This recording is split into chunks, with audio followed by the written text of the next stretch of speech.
My name is Marcus Thompson, and I'm 32 years old.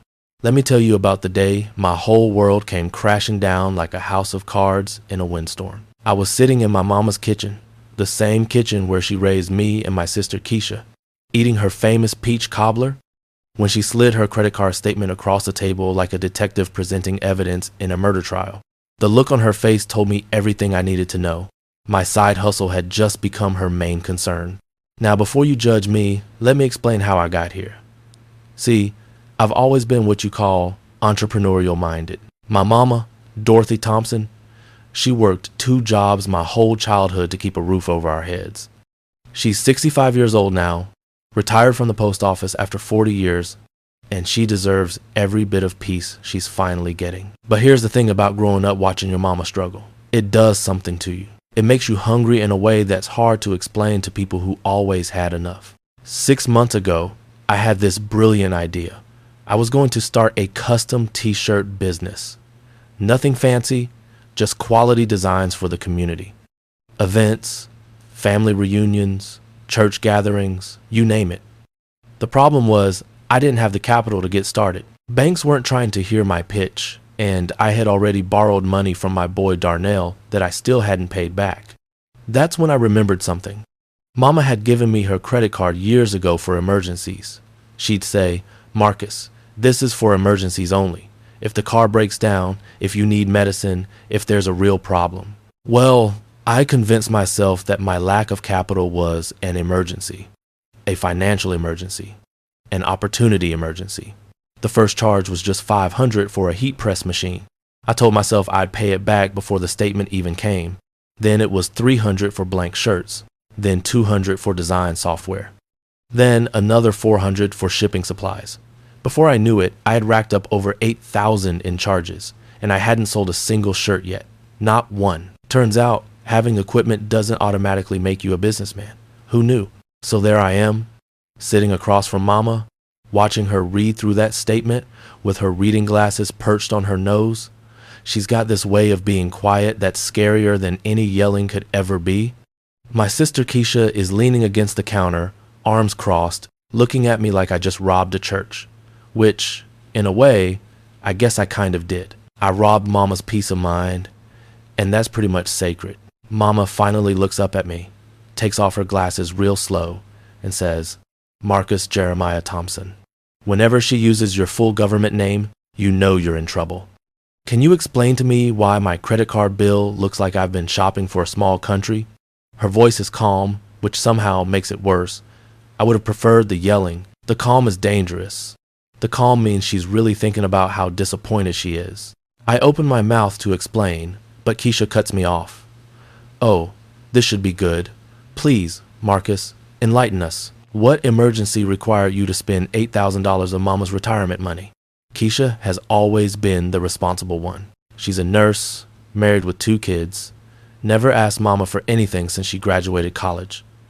She's also never let me forget that I'm the family disappointment. Today, she's got ammunition for years. I clear my throat, trying to find the right words. "Mama, I can explain. See, I've been working on this business idea. Custom t-shirts, quality designs for the community. I was going to pay you back before you even noticed. The first order was supposed to come through, and I was going to have your money plus interest. Even as the words leave my mouth, I know how ridiculous they sound. Mama just stares at me for what feels like an hour, but is probably only 30 seconds. Then she starts laughing. Not a happy laugh. That bitter laugh that says she can't believe she raised someone this foolish. "You were going to pay me back before I noticed? Marcus, do I look like I don't check my credit card statements? Do I look like I got to 65 years old by being careless with money?" She's got a point. Mama has always been meticulous about her finances. She had to be. Single mother, 2 kids, never missed a bill payment in her life.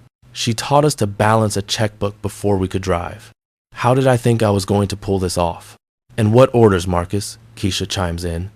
"Have you actually sold anything? Or did you just buy a bunch of equipment to sit in your apartment collecting dust?" She's enjoying this way too much. Sisters can be brutal when they want to be. That's when I have to admit the painful truth. I haven't sold anything yet, but that's just because I'm still building my client base. I've got interest from people. I've been networking, putting out feelers. It's not technically a lie. My boy Travis said he might need shirts for his son's birthday party in 3 months. That's interest, right? Mama puts her head in her hands and does this deep sigh that mothers have perfected over generations. It's the sigh that says she's tired, disappointed, and trying to figure out where she went wrong raising you. Marcus, baby, look at me. I look up, and there's no anger in her eyes now, just sadness. That's somehow worse than everything else. Do you understand what you've done? That money you spent, that was my savings. That was my security. I worked 40 years at the post office, dealing with people's attitudes, standing on my feet 8 hours a day, so I could have something put away for my retirement. And you just took it like it was sitting there for you to play businessman. The guilt hits me like a freight train. I hadn't thought about it that way. In my mind, I was going to pay it back so fast that it wouldn't matter. I was going to make Mama proud, show her that her son could build something from nothing, but instead, all I did was prove that I'm still the same irresponsible kid who can't think past his own wants. How much have you actually paid back? Keisha asks, though we all know the answer. Nothing yet, I admit quietly. The business expenses were more than I expected, and I'm still waiting on my first real client. Mama stands up and walks to the window, looking out at the neighborhood where she raised us. You know what breaks my heart, Marcus? It's not even the money. Money can be earned back. What breaks my heart is that you didn't respect me enough to ask. You didn't respect me enough to include me in your decision. You just took like I owed you something. That hits different because she's absolutely right. I did take. I took her trust, her money, her peace of mind. I took it all and gambled it on a dream that I hadn't even properly planned. What kind of businessman doesn't have a business plan? What kind of son steals from his mother? I'm sorry, Mama, I say, and my voice cracks a little bit. I'm not usually an emotional guy, but seeing the disappointment in her eyes is breaking something inside me. I messed up. I messed up bad, and I don't know how to fix it. Keisha walks over and sits down next to me. For a second, I think she's going to comfort me, but instead she says, "You're going to fix it by getting a job, a real job, and you're going to pay Mama back every single penny with interest, and you're going to do it on a payment plan that she approves. That's how you're going to fix it." Mama turns around from the window. Keisha's right, but first, I need you to understand something, Marcus. When you were 7 years old, you told me you wanted to be a businessman. You saw some man on TV in a suit walking into a big building, and you said, "Mama, that's going to be me one day." And I believed you. I still believe you have potential. But potential without integrity is just wasted talent. She walks back to the table and picks up the credit card statement. This statement shows me that you have ambition, but it also shows me that you don't have respect. Not for my hard work, not for my sacrifice, and not for yourself. Because if you respected yourself, you would have done this the right way.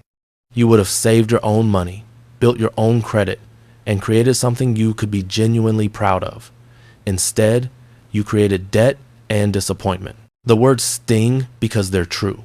Every single word is true. Now here's what's going to happen, Mama continues, and I can hear the steel in her voice that comes from 4 decades of not taking nonsense from anybody. You're going to write me a payment plan. You're going to show me exactly how you're going to pay back every penny of that $8,000. And while you're doing that, you're going to get a steady job. I don't care if it's flipping burgers, working retail, or cleaning office buildings at night. You're going to bring in regular income. But what about my business? I ask, already knowing I'm not going to like the answer. What business, Marcus? Keisha says. You have equipment and dreams. That's not a business. That's a hobby you can't afford. Mama holds up her hand to quiet Keisha. Your sister's not wrong, but she's not entirely right either. You can keep your equipment. You can keep pursuing your t-shirt business, but you're going to do it the right way this time. You're going to do it on the side while you work a real job. You're going to build it slowly with your own money, making real sales to real customers. And when and if it becomes successful enough to support you, then you can consider going full time. But until then, you're going to be responsible. I nod, knowing I don't have any room to argue. Yes, ma'am. And one more thing, Mama adds, taking the credit card out of her wallet and cutting it in half right in front of me. You no longer have access to my financial life. You lost that privilege today. If you have a real emergency, you can call me, and we'll handle it together. but you will never again have the ability to make financial decisions with my money without my knowledge. Understood? Yes, ma'am. I repeat, watching the pieces of that credit card fall onto the table like the pieces of my dignity. Keisha stands up and pats me on the shoulder. Look at it this way, little brother. This is your rock bottom. The only way from here is up, and who knows? Maybe you'll actually learn something from this mess. After Keisha leaves to pick up her kids from school, it's just me and Mama in the kitchen. She makes herself a cup of coffee and sits back down across from me. Marcus, I'm going to tell you something my mama told me when I was your age and thought I knew everything. She said, Dorothy, you can't build a house starting from the roof. You got to lay the foundation first, no matter how boring that part seems.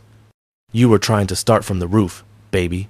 All flash, no foundation. I look at this woman who worked herself to exhaustion to give me and Keisha a better life, and I feel shame wash over me like a wave. How did you do it, Mama? How did you make it work on your own? Raising 2 kids, never asking for help. She smiles a little bit. Who said I never asked for help? I asked for help all the time. From your grandmother before she passed, from the church, from my friends, from my coworkers. The difference is, I asked. I didn't sneak around and hope people wouldn't notice. I was honest about what I needed, and I worked like my life depended on it, because it did. I wanted to make you proud, I say quietly. Then make me proud the right way, she responds. Make me proud by being honest. Make me proud by working hard. Make me proud by paying your debts. Make me proud by becoming the man I raised you to be, not this person who takes shortcuts and makes excuses. The next morning, I wake up in my apartment surrounded by all the t-shirt equipment I bought with Mama's money. The heat press, the blank shirts still in their packages, the vinyl cutter I convinced myself I absolutely needed. It all looks different now. It looks like evidence of my failure, monuments to my poor judgment. I pick up my phone and do something I haven't done in years. I call Darnell, my boy from high school who manages a warehouse. D, you still looking for people? I ask when he picks up. Marcus? Man, what happened to that t-shirt empire you were building? He's joking, but it stings because he doesn't know how close to home that hits. It's still happening, just slower than I thought, but I need steady work. You got anything? There's a pause on the other end. Yeah, man. I got overnight shift positions open. It's not glamorous. You'll be moving boxes, organizing inventory, that type of thing. But it pays $15 an hour, and you can work as much overtime as you want. $15 an hour doing manual labor wasn't exactly what I pictured for myself at 32 years old. But it's honest work, and it's a start. When can I start? Tomorrow night if you're serious. I'm serious. That evening, I sit down with a notebook and do something I should have done 6 months ago. I create a real business plan. Not just wishful thinking and dreams, but actual numbers. How much can I realistically charge for a custom t-shirt? What are my actual costs per shirt? How many do I need to sell to break even? How many to make a profit? How long will it take me to build a client base while working full-time?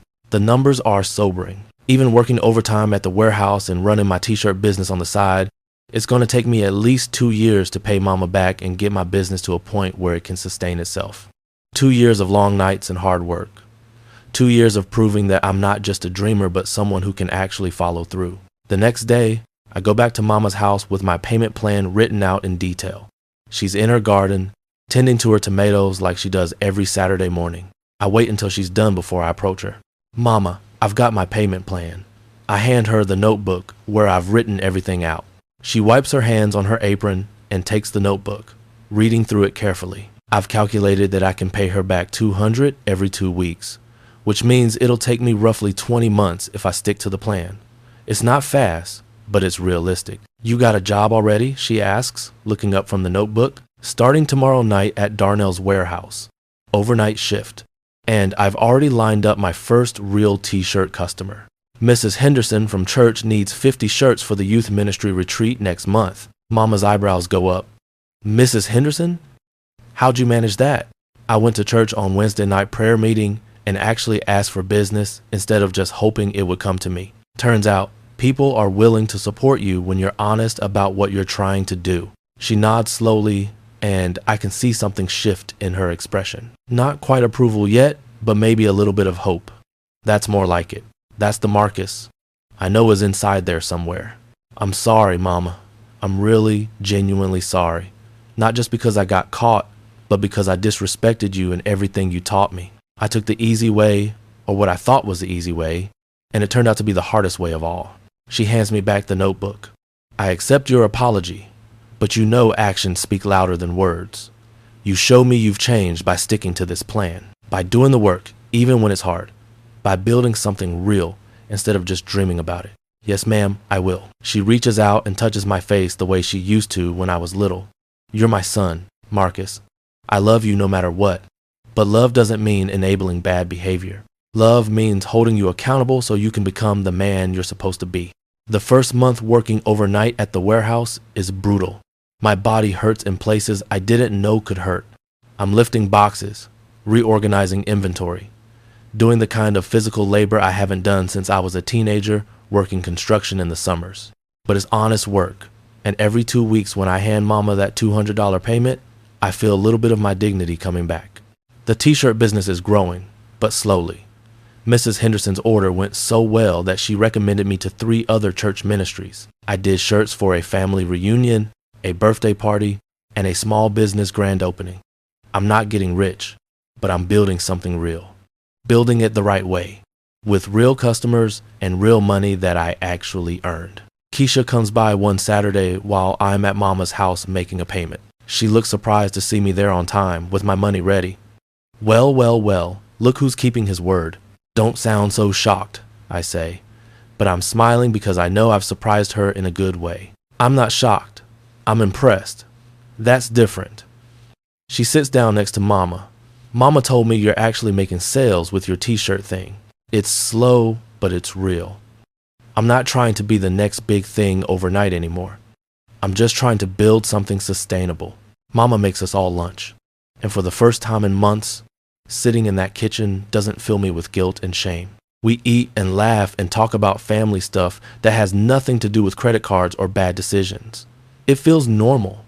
It feels like we're on the other side of something. After lunch, as I'm getting ready to leave, Mama stops me at the door. Marcus, I want you to know I'm proud of you. Not because you're paying me back, although that's important. I'm proud because you're doing the hard work of changing. You're learning that success isn't about shortcuts. It's about showing up every day and doing what needs to be done. I learn from the best, I say, and I mean it. 6 months into my payment plan, I've paid Mama back $3,000. I'm on track to have her completely paid back in a year and a half. Maybe sooner if I keep picking up overtime shifts. My t-shirt business has grown to the point where I'm doing about 5 to 7 orders a month. It's not enough to quit my day job, but it's enough to show me that this dream isn't dead. It's just taking longer than I thought. The biggest change, though, isn't in my bank account or my business. It's in me. I'm learning patience. I'm learning the value of honest work. I'm learning that the pride you feel from earning something the right way is so much better than the hollow achievement of getting it through deception. One evening, I'm at the warehouse on my break when I get a call from Mama. She never calls me at work, so my heart starts racing thinking something's wrong. Marcus, nothing's wrong, she says immediately, reading my mind. I just wanted to tell you something. You remember Mr. Peterson from church? Yeah, the guy who owns the printing company downtown. Well, he came up to me after service today and asked about you. He said he's been seeing your work around town and he's impressed. He wants to talk to you about doing contract work for his company. Small orders that are too small for him to bother with, but perfect for someone like you. He said it could be steady business if you're interested. I'm quiet for a second, processing this. Real contract work, steady orders. This is what I was hoping for when I started this whole thing, but now it's actually happening because I did it the right way. Mama, that's amazing. Thank you for telling him about me. I didn't tell him anything except that you're working hard and building your business honestly. The rest was your work speaking for itself. After we hang up, I sit there on my break thinking about the journey of the past 6 months. From the lowest moment of my life, sitting in Mama's kitchen while she cut up that credit card, to now getting legitimate business opportunities because I've proven myself reliable. The next Sunday, I meet with Mr. Peterson after church. He's a big man in his 50s with a firm handshake and a no-nonsense attitude. Marcus, I'm going to be straight with you. I can send small orders your way, probably 2 to 3 a week. Nothing huge, maybe 20 to 50 shirts per order. But it'll be consistent, and if you do good work, it'll grow. You interested? Yes, sir, definitely interested. Good. But I need to know you're serious. I can't have someone flaking out on me or missing deadlines. My reputation is on the line when I recommend someone. I understand, sir. I'm serious about this. I'm working full-time at a warehouse and building this business on the side. I'm learning to do things the right way, even if it's the slow way. He nods approvingly. The slow way is usually the right way. Fast money rarely lasts. All right, I'll send you your first order next week. Show me what you've got. That night at family dinner, I tell Mama and Keisha about the meeting with Mr. Peterson. Keisha raises her glass of sweet tea. Look at you, baby brother. Actually being a legitimate businessman. I'm trying, I say. Taking it one day at a time. Mama looks at me with those wise eyes that have seen me through every phase of my life. You know what I've learned watching you these past 6 months? I've learned that sometimes the best thing a parent can do is let their child fail. Not enable the failure, but allow them to face the consequences of their choices. Because that's when real growth happens. You think I needed to fail, I ask? I think you needed to understand what failure felt like so you could appreciate what success actually takes. You're doing the work now. You're being responsible now. And that's going to mean so much more than anything that came easy. As I drive home that night, I think about everything that's happened. The shame of being caught, the humiliation of disappointing Mama, the hard work of rebuilding trust and paying back debt.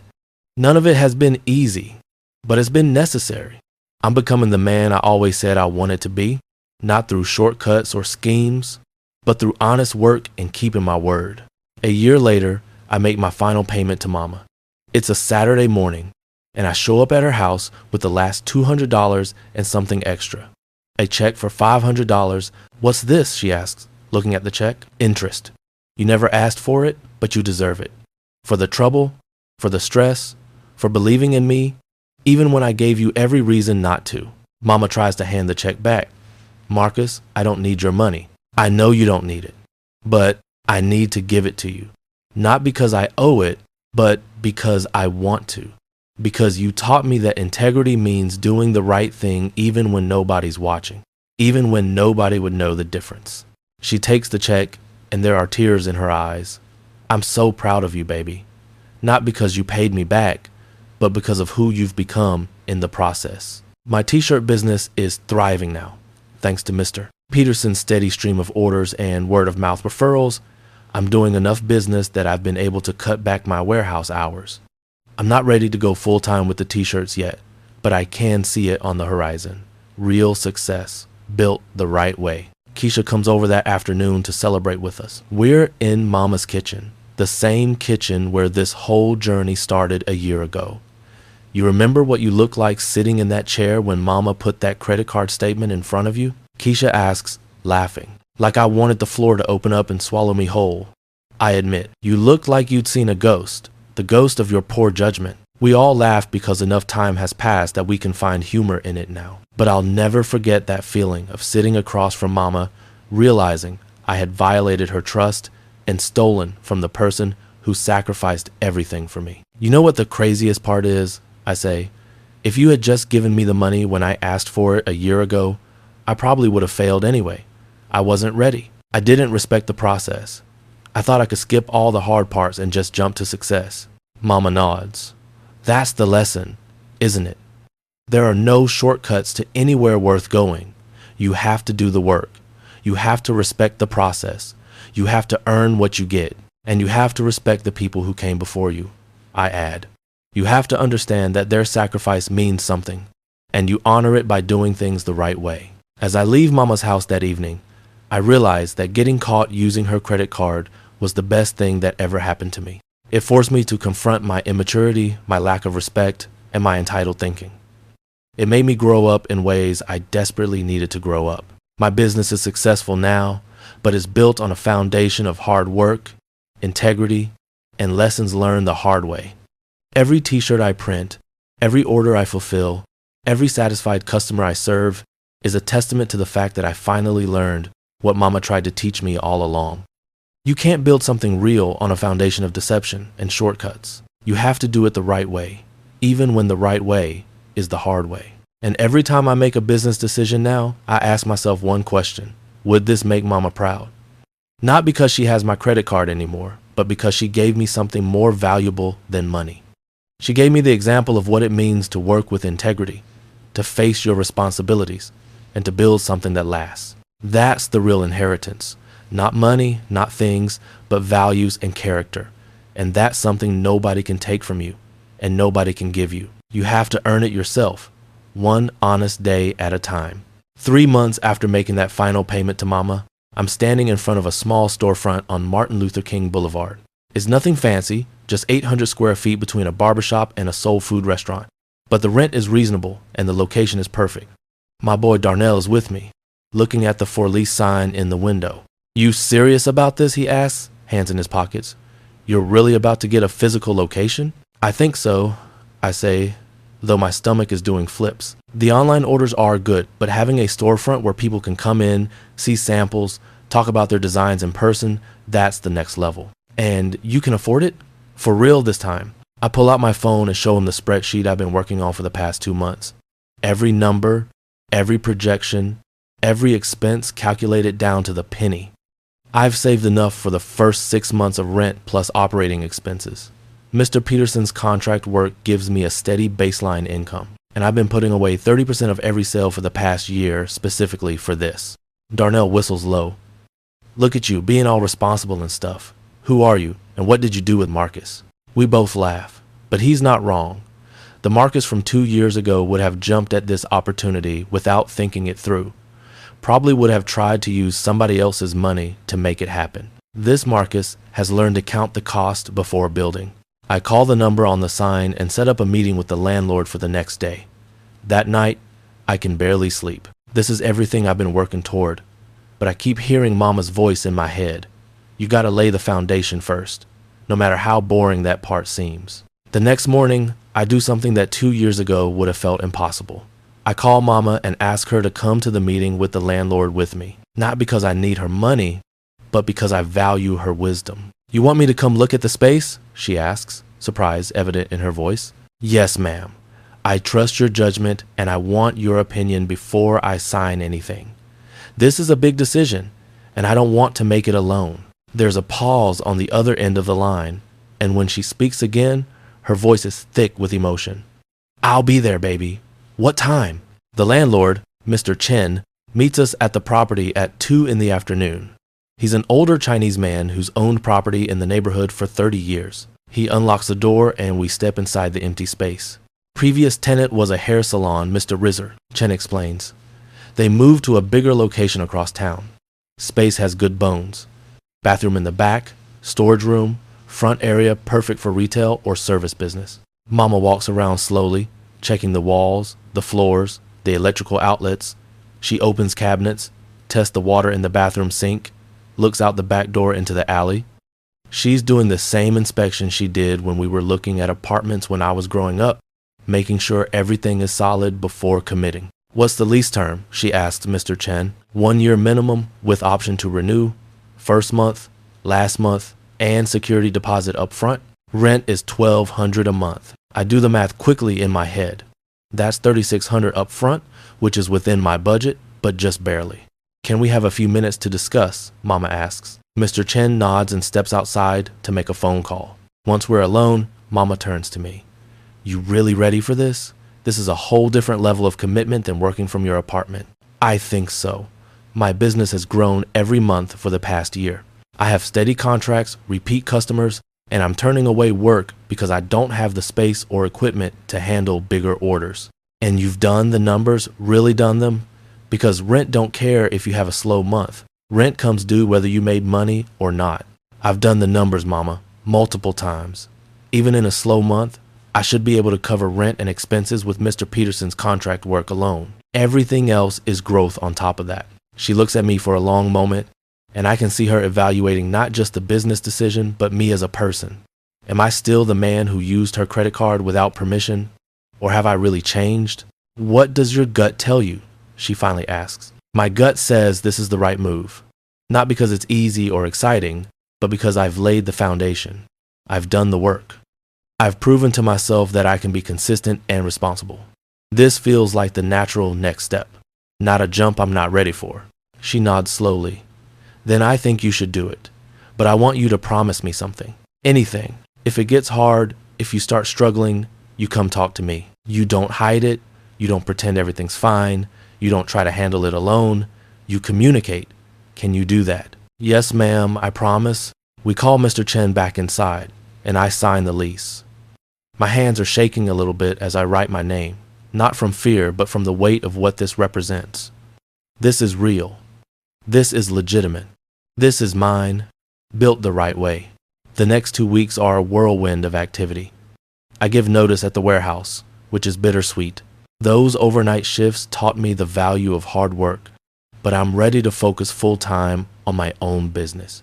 Darnell throws me a going away party at the warehouse, and all the guys I work with chip in to buy me a sign for my new shop. We're proud of you, man, Darnell says as he presents me with the sign. It reads Thompson's Custom Designs in bold letters.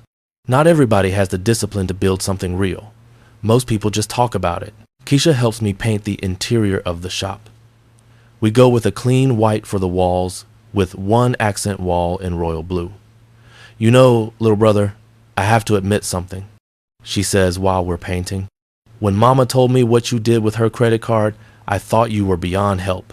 I thought you were always going to be that guy who had big dreams but no follow-through. And now, I ask, dipping my roller in the paint tray, now I tell people about you as an example of how people can change if they really want to. You did the work, Marcus. You proved everybody wrong, including me. Does that mean you're going to stop roasting me at family dinners? Oh, absolutely not. That's sisterly tradition. But now, I roast you with respect. We both laugh. And I realize how much has changed in my relationship with Keisha. We're not just siblings anymore. We're friends. We're adults who respect each other's journeys. Opening day comes on a Saturday morning. Mama, Keisha, her husband Jerome, their kids, Darnell, and about 20 people from church show up for the ribbon cutting. Pastor William says a prayer over the business, asking God to bless the work of my hands and keep me humble in success. Mrs. Henderson from church is my first official customer. She needs 100 shirts for the youth ministry summer camp. I'm so proud of you, Marcus, she says as we discuss design options. Your mama talks about you all the time. She tells everybody how you turned your life around. The first month in the shop is intense.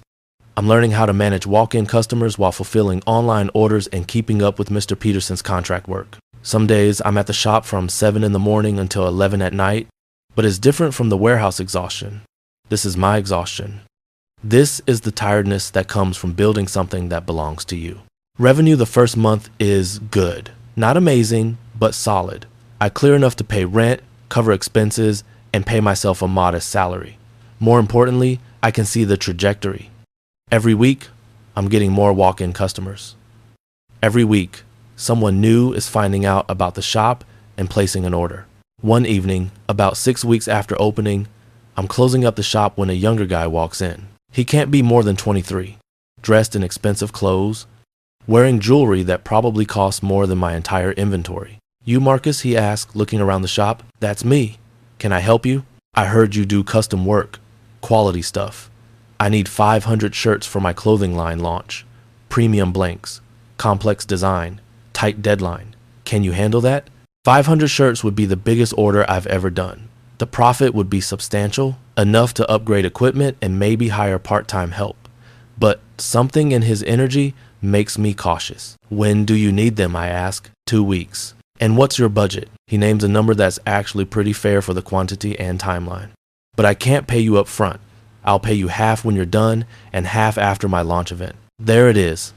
The red flag I've learned to watch for. I appreciate the opportunity, I say carefully, but my policy is 50% down before I start any work, especially on large orders. Man, come on. I'm good for it. This is going to be big. You help me out now, and I'll make sure all my people come to you for their merch. 2 years ago, I would have jumped at this. The promise of a big order and future business would have clouded my judgment. But I've learned something about business. People who respect you will respect your policies.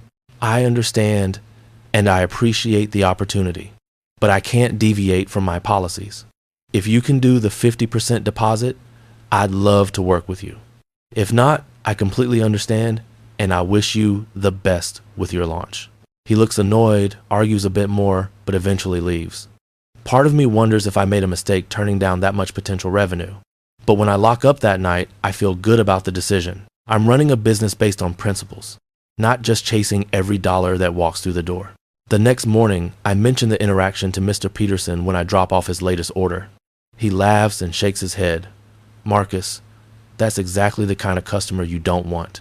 9 times out of 10, people who won't pay a deposit won't pay the balance either. You'd have ended up with 500 shirts and no money. That's what my gut told me. But I second-guessed myself for a minute. Don't. Your gut is telling you what your experience taught you. That's wisdom, young man. That's the difference between running a business and just having a hustle. About 3 months into having the shop, Mama stops by on a Wednesday afternoon. It's her first time seeing the space since opening day. She walks around slowly, touching the fabric samples, looking at the portfolio of completed work on the walls, watching me interact with a customer. After the customer leaves, she sits down in the chair across from my desk. This is really something, Marcus. You built this. You really built this. I'm trying, Mama. Some days are better than others, but I'm making it work. You know what impresses me most? It's not the shop or the equipment or even the success. It's the way you carry yourself now. You're grounded, you're thoughtful, you think before you act. I learned from the best, I say, and I learned the hard way what happens when you don't think things through. She reaches into her purse and pulls out an envelope. I have something for you. Inside the envelope is a check for $500. The interest payment I gave her a year ago. Mama, what is this? That was a gift, and now I'm giving it back as an investment. Not in your business, but in you. Use it however you need to. New equipment, marketing, emergency fund, whatever. But I want you to have it because I believe in you, and I believe in what you're building here. I try to hand it back, but she refuses. Marcus, let me do this. Let me be part of your success. Not because you need me to be, but because I want to be. You've proven you can do this on your own. Now let your mama be proud and support you. I accept the check and hug her tight. Thank you, Mama, for everything. Not just this, but for holding me accountable when I needed it. For not enabling my nonsense, for teaching me what real integrity looks like. That's what mothers do, baby. We love you enough to let you fail and learn. And we love you enough to celebrate when you get it right. 6 months into having the shop, I hire my first employee. His name is Andre. He's 19 years old, just graduated high school, trying to figure out what to do with his life. He reminds me of myself at that age, full of dreams but no real direction. I'm not going to lie to you, Andre, I tell him during the interview. This job isn't glamorous. You'll be printing shirts, organizing inventory, dealing with customers. It's hard work for modest pay. But if you're serious about learning the business, I'll teach you everything I know. Why would you do that? He asks, genuinely curious. Most people don't want to train their competition. Because someone believed in me when I didn't believe in myself. And because I learned that success isn't about keeping knowledge to yourself. It's about lifting other people up while you climb. Andre turns out to be a hard worker. He's always on time, eager to learn, asks good questions. Within a month, he's handling simple orders on his own. Within 2 months, I trust him enough to manage the shop while I meet with clients or work on larger projects in the back. One afternoon, I catch him looking at design software tutorials on his phone during his break. You interested in design? I ask. Yeah, I've been watching videos, trying to teach myself. I want to be able to do more than just print. I want to create. I remember feeling that exact same way.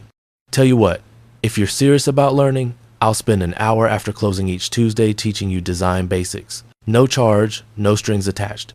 You just have to commit to practicing between sessions. His face lights up. For real? You do that? On one condition. When you get good enough to go out on your own, you remember to pay it forward.